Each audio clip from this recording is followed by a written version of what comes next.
Hello and welcome to Good Morning Thailand. Today we'll be talking about Thailand is reopening, but is it? We're going to be talking about the changes to the quarantine as well as looking at the costs and difficulties of reopening Thailand. Stay tuned for today's episode.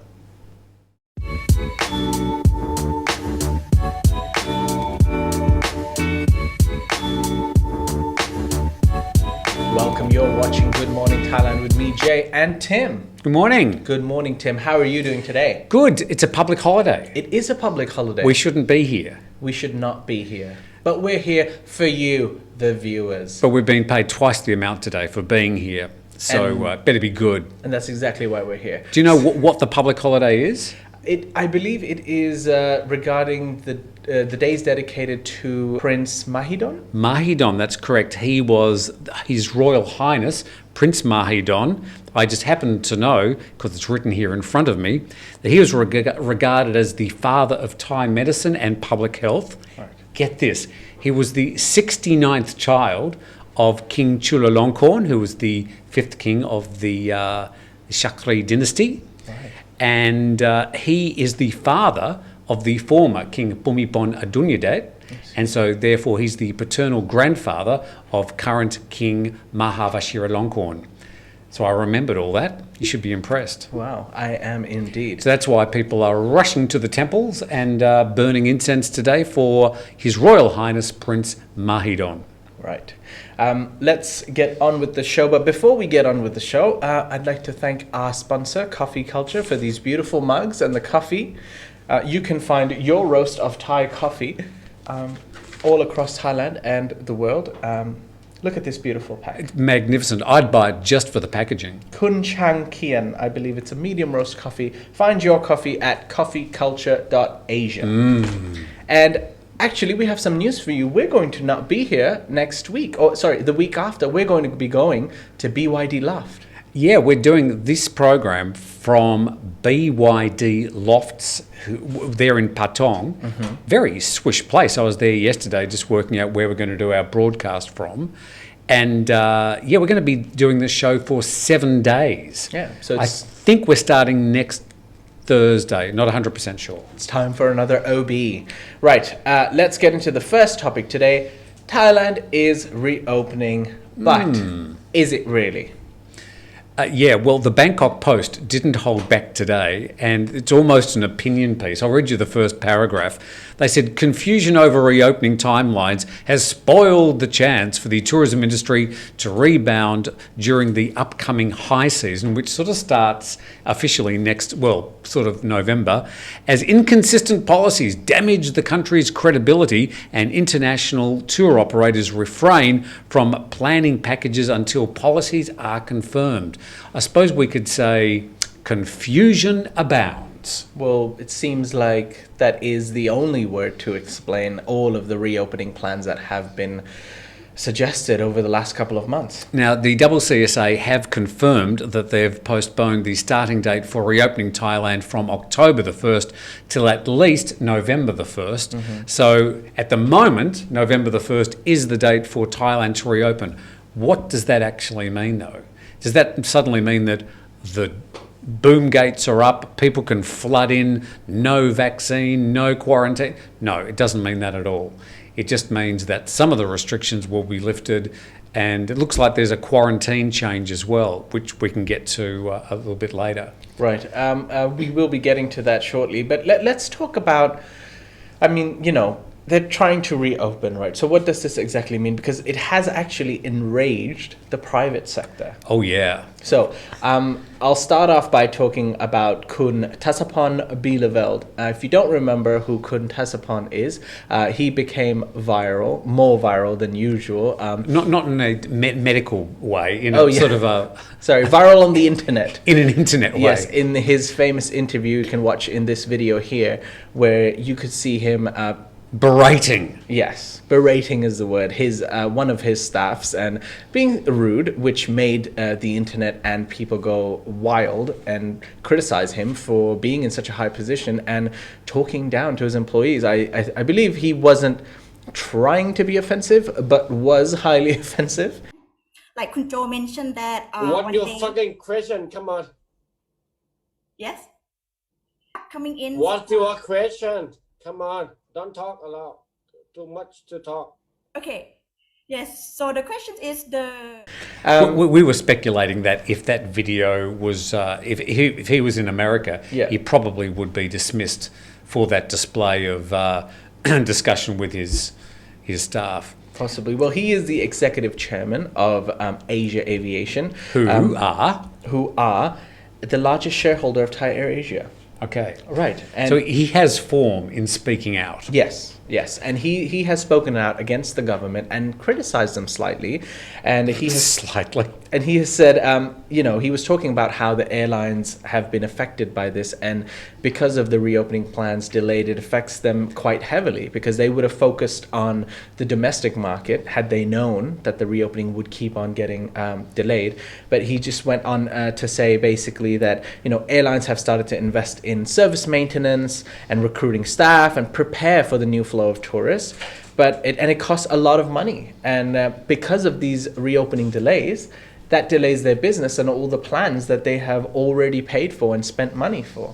He said that the government should have evaluated the infection curve in Thailand, assuring residents of reopening areas a sufficient vaccination rate and having a risk management plan in place before nailing down a timeline for each destination. Yeah. You were sort of saying this morning as we were discussing this that you think he's being a little bit too outspoken? Well, I do believe, these are sensitive times and the government does have a lot of confusion in it. But for a man like him in high power of such a big company in Thailand, for him to openly criticize, and he used the words like, the reopening delays, and he called it, flip-flops. So he's saying like this flip-flop worsens the situation, which is already somehow at its worst, particularly regarding our financial stability. Now, in his own way, he's right. He has the right to say that. He is, probably making a very good point. But to being outspoken, coming out and criticizing the government, I just personally feel like if I was him, I probably wouldn't, because we don't know what the consequences of that would be. Perhaps none, but, it's taking a risk, I think.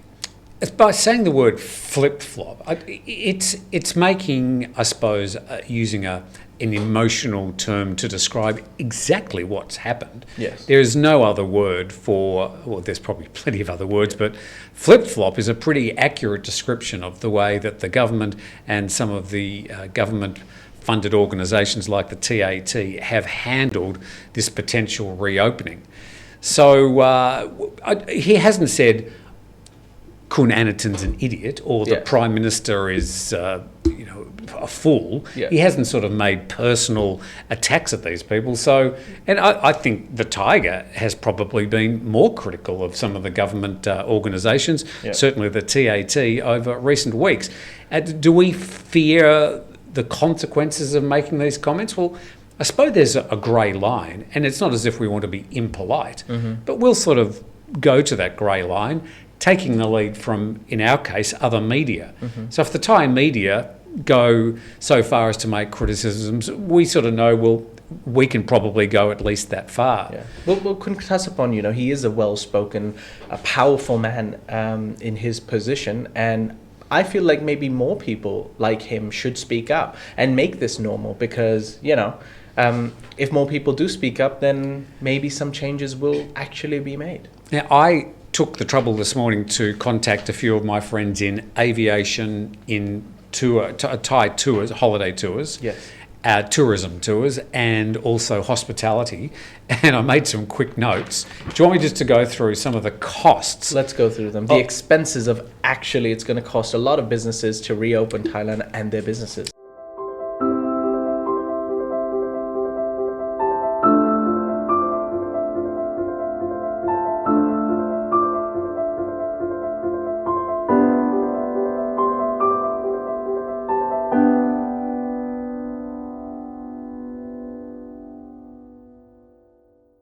So this is a 4-star hotel at a resort in Qatar, in Phuket. Now, of course, most of the people I'm talking about are in Phuket, but this relates to anywhere in Thailand. The situation wouldn't be much difference. They said all the air conditioning units, so they were closed for around about 6 months before they sort of went in and said, we might be reopening. Of course, that sort of dragged on. But after 6 months, the air conditioning units, the split style where you've got the unit outside and then the one inside, about 40 to 50,000 baht each to replace. They were basically ruined. Most of this from the black mould. Right. TVs, they've removed all the TVs and put them into a separate room which is air conditioned, because they found that a lot of the TVs had just deteriorated and rusted and the electronics were completely ruined. A lot of the bedding, carpets, the refrigerators, because they hadn't been turned on, were ruined. Gardening, some of the resorts didn't keep the maintenance going on the gardening, and so they've basically walked back into jungles, and they've got to expend enormous amounts of money. The bottom line is they said it could cost 1 to 2 million baht minimum to get some of these resorts open again, just on the maintenance side. Yeah. Then there's the staff. Yeah. And you can talk about this because you know people in this industry, but just getting the staff to come back. That's right. I mean, imagine, like, even let's talk about smaller hotels, like 3-star, 4-star hotels, some of them in Phuket, in Bangkok, wherever they may be. I know a particular hotel in Bangkok that had around 150 employees who had to be let go. Smaller hotels can't cope as well as the 5-star hotels. They can't afford to get the SHA Plus rating, get all their staff, maintain them. I'm talking about starting from the first pandemic to keeping them until now. A lot of the hotels have had to shut down. These employees have had to be let go. So if you let them go, you've got to pay severance. Exactly. Severance pay? You're paying a severance package. And then imagine, so now the country's reopening. You've got to call all of those 150 employees back to your hotel. Some of them, who've gone back to their provinces, started a new life, bring them back, start the whole process again. Get get their work permits for highly skilled laborers or whoever. And once they are back and you do reopen, is there going to be a flooding of tourists and a high demand for hotels? How do the 3-star and 4-star hotels compete with the 5-star hotels? If you can stay in a 5-star hotel, and you can go to booking.com or goto.com and see the ridiculous prices for 5-star hotels, you can get a great room for 1,000, 1,500 baht. How do 3-star and 4-star hotels compete with that? And if there isn't an insane amount of tourists coming to Thailand, what chance do they have? A marine business. Imagine if you've got boats and things. Yeah. So there are a lot of cases. I've got quite a few cases here, and the costs involved. Just one company, after 1 month, right, had to spend 60,000 baht to get the boat ready to take tourists again. So how many tourists on your boat is it going to cost just to get that, recoup that amount of money?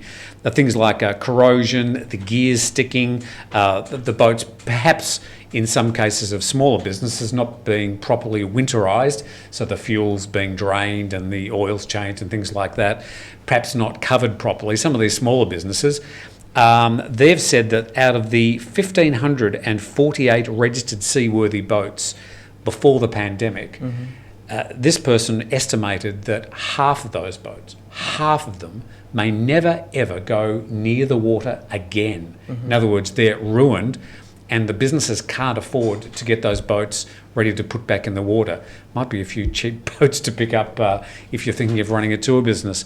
That'd be a bit of we'd have the Thaiger fun boat, or not. Or not. You could Boats are expensive to maintain. We don't have that much. I could be the skipper, and you could be Gilligan. Who's that? You don't know Gilligan's Island. You're too young. Apparently on Koh Saray there is what they're calling a boat graveyard, where people have already given up their boats. Some 85 boats are sitting there, never to be used again. Wow. We're talking about boats, by the way, that are sort of that hold 25 tourists. So they're that sort of medium-sized speedboat.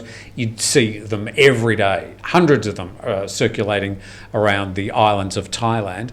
And they're estimating that to get a boat back into gear after being sort of stored, hard stand for 12 months, could be 500,000 baht plus. Then I rang up somebody in aviation, and they said some of the planes that have been grounded for more than 6 months will have to go through complete recertification. So apart from just vacuuming and putting a sort of an air purifier inside the plane, They're going to have to go through complete recertification. That is going to be millions and millions of dollars. And that takes time. It's not like, the country's reopening next week. Let's just get everything done. Sometimes, some of them, we had a comment the other day from one of the viewers who was an aviation expert telling us that to certify certain parts of the plane for it to be completely safe to fly, it takes up to a couple of months at least. So when the government's mucking around with dates and the TAT is sort of playing games and wanting to push their agenda, and the Public Health Department are going, all this is costing the actual private sector incalculable amounts of money. Yeah. Now, of course, all this money spent to get these hotels open, planes recertified, boats back in the water, is going to, of course, feed the economy. But the costs are incalculable. Apart from the money they've lost, now these companies are going to have to spend lots of capital to get their businesses just back to square one. It's a mess. Yeah. Well, we do hope that the reopening does not keep on getting delayed. November 1 is the date to look out for currently. We will keep you updated. It might change by Monday. I've got some breaking news. Do you? Okay, Tim's got some breaking news. And this is directly from the Thaiger. Excuse me while I read from my phone. Apparently, citing a chain of command technicalities, the Minister of Public Health, Anatun Sharvirakun, denied a report that Thailand didn't respond to the US offering a donation of 1 million free Pfizer vaccines. He said no official formal notice of an offer to donate vaccines was ever received by his ministry. Wow. Anderton explained that the chain of command for vaccine donations involves the US Department of State passing on the offer to the US Embassy in Bangkok, who in turn conveys the information to the Thai government in order for them to respond to the offer. It looks like somebody's feelings have been hurt here. Somebody should have picked up the phone and said, hey, we've got 1 million vaccines for you. Do you want them or not? Mm-hmm. What a load of rubbish.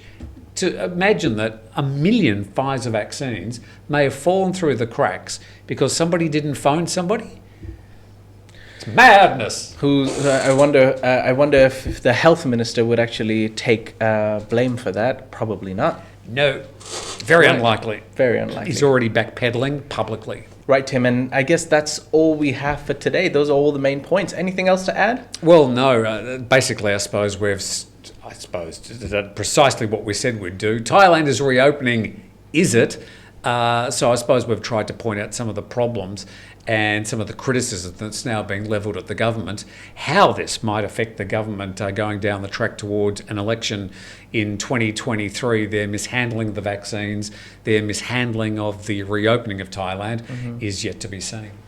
Yet to be seen. November 1st is the date to look out for. All right, well, that's all we have for today. I'd like to thank Tim for joining us. Pleasure. Thank you, Jason behind the buttons and Gulf behind the scenes. He's done nothing this morning. He sat there looking at his Facebook. Well, nothing. He does social media. What else is he supposed to do? Sure. Right. We hope you've enjoyed the episode. If you do have any comments, any feedback, any opinions about this topic, about our show today, please leave it in the comment section below. Please click like and subscribe if you enjoyed the video, and subscribe to the channel. Again, I'm saying that twice because we have about 40 to 50% of you who watch the video and have not yet subscribed. So please subscribe. Special message from me and Tim. Right. We hope you have a great Friday and a great weekend. We'll see you on Monday.